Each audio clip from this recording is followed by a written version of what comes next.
I in Dallas. apologize. We're going to have to catch up on that story in just a minute because the Senate is now gathered in the Senate chamber. Don Ritchie, what are they doing?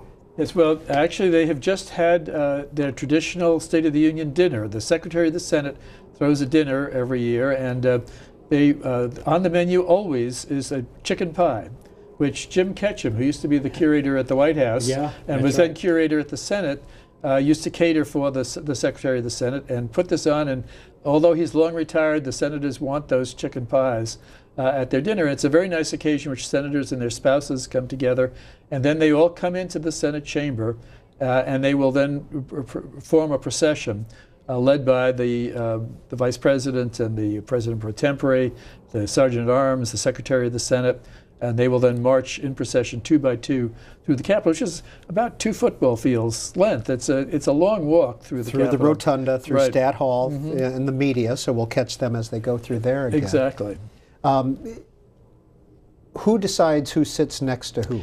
Well, it used to be people just sat at random on their party's side. So all the Republicans sat together, all the Democrats sat together. In 2011, after Congresswoman Giffords was shot, in a goodwill gesture, the senator, I think it was Senator Udall of Colorado, suggested that the senators sit both parties together. And so they sort of teamed up, and Republicans agreed to sit with Democrats, and they went on the buddy system, I guess, to sit over there. And it was a nice gesture, and partly it gets away from the one side of the room standing up and against the other side of the room sitting down, that sort of thing. But that's all very informal. There's no formal rules to establish that. That's true. In the House, though, that center aisle, it's pretty sacrosanct to sit on one side or the other, isn't it? It's Democrats and or Republicans. Are there assigned seats for the members as well? No. Anybody can sit anywhere they want? The senators have their own desks, and those are assigned to them. And again, the center aisle does the division. And occasionally, a Democrat will go sit with a Republican or vice versa. Friend. Well, we're waiting for the president to depart the White House. The Senate has departed the Senate. They're on their way over. You can see them right now passing through Statuary Hall and the media. Let's watch for just a minute.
So, Don Ritchie, would you proceed over with the senators at this point when you were the Senate historian? No, actually I did not. I watched the State of the Union on C-SPAN.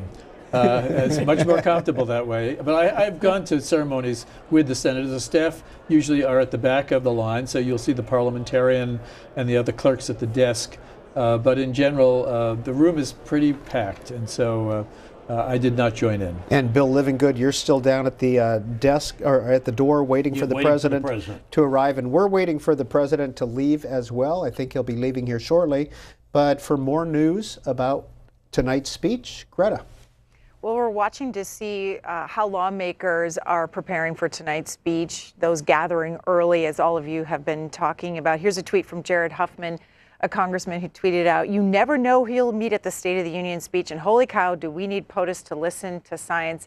Bill Nye, the science guy there, pictured there with the congressman, and he's one of the guests of a member of Congress tonight to talk, to highlight climate change. Maggie Hassan tweeting out, "We're heading to watch President Trump deliver the State of the Union." Mackenzie, who supports students in New Hampshire who have been impacted by the opioid epidemic, will be with the senator tonight. And then Rob Whitman, who's a Republican. Here we go, State of the Union, with a picture there of the chamber And then also Paul Ryan tweeting out that one of his guests, Kathy Senzin DeCarlo of Brooklyn, New York, is one of my guests at tonight's. In 2009, against her religious beliefs, she was forced to assist with a late-term abortion. So that is some of the reaction from lawmakers tonight.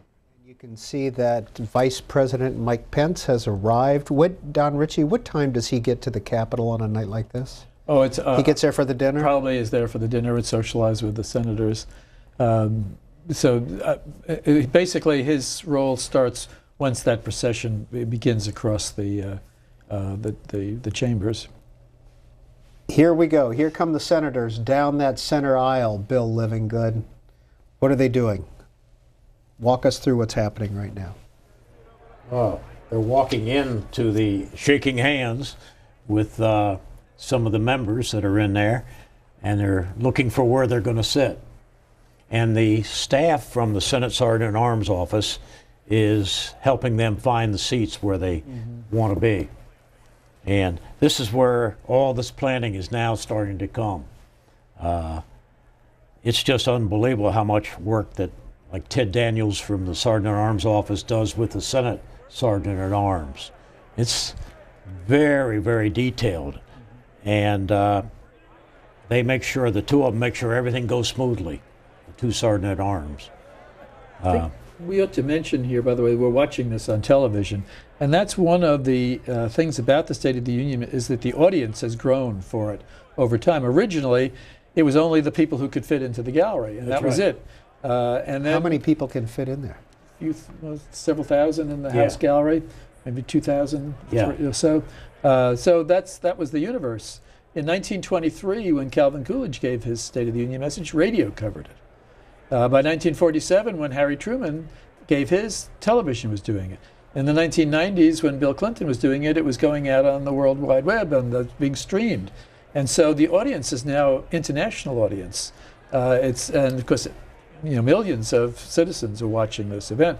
So the president's address is not just to the people who are in the room, but it's really to the nation. And he is trying to get the nation behind the programs that he's promoting, and of course hoping that if they do, that they will call their members of Congress to support him. Well, we saw a picture a little bit earlier of the First Lady's box. It looks like what's the protocol surrounding the First Lady's box, and does she have a reception there at some point, Bill Livingood? No, but the White House issues from us that we give them tickets to sit around that area, and we issue them tickets. And some of that are the people that are going to stand up, that are guests of the president. Who are going to be referred to and talked about and that type of thing. And my office escorts her and stays with the First Lady just to handle any problems that may arise or so on. Now they've started introducing, I think Kathleen Joyce from the Sergeant at Arms, House Sergeant at Arms, introduced, I missed that, but nobody's been introduced yet. Do they introduce the Senate when they come in? Yes. Yes, they do. They do introduce the Senate, so we did miss that. The Vice President and the Senate, the Diplomatic Corps. I don't think they've introduced them yet. And no, the senators are still walking down, and we must have missed that, and I apologize if I talked over that. We used to be going, let's go, come on, move them, because it takes so long, and we run close to the wire. But at the same time, it's kind of hard to tell members of Congress and senators what to do, isn't it? No question. So what's the protocol? You have the Senate that comes in first, and there's Jared Kushner and Ivanka Trump. Would they be sitting in the First Lady's box as well? The family would sit together. The family would sit together up there. Okay, all right. So what is the protocol? You have the Senate, then you have the Joint Chiefs, you got the Supreme Court, the Diplomatic Corps as well. And the Diplomatic Corps takes up a lot of seats. Right, the members of the cabinet. So it's there's quite a few groups, and of course each of the sections are sectioned off, so you have a little sign saying this seat reserved for senators or for cabinet offices. They move in extra chairs in the front. There's no vacant space by the time they're finished. And then the cabinet. The cabinet as well. And they come down shaking hands. So everybody's shaking hands. And these are all introduced by someone from our Kathleen Joyce from our office. But you get to do the Mr. Speaker, the President of the United States. Thank goodness I didn't have. Well, tell you what, let's just listen in because I think they're probably going to introduce some of these other groups as well. The President's going to be leaving shortly. So let's go ahead and listen in.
As we continue to watch live, Bill Livingood, it is 8:41 p.m. Eastern Time, and the President has not left the White House. Is that late? I think that's probably 5 to 10 minutes delayed. Behind schedule? The Senate is still coming down the aisle. We haven't seen the diplomatic corps, or the Senate, or the cabinet, or anybody else come in yet. Well, it's a mile and a half from the White House to the Capitol, and he won't have to stop for any red lights.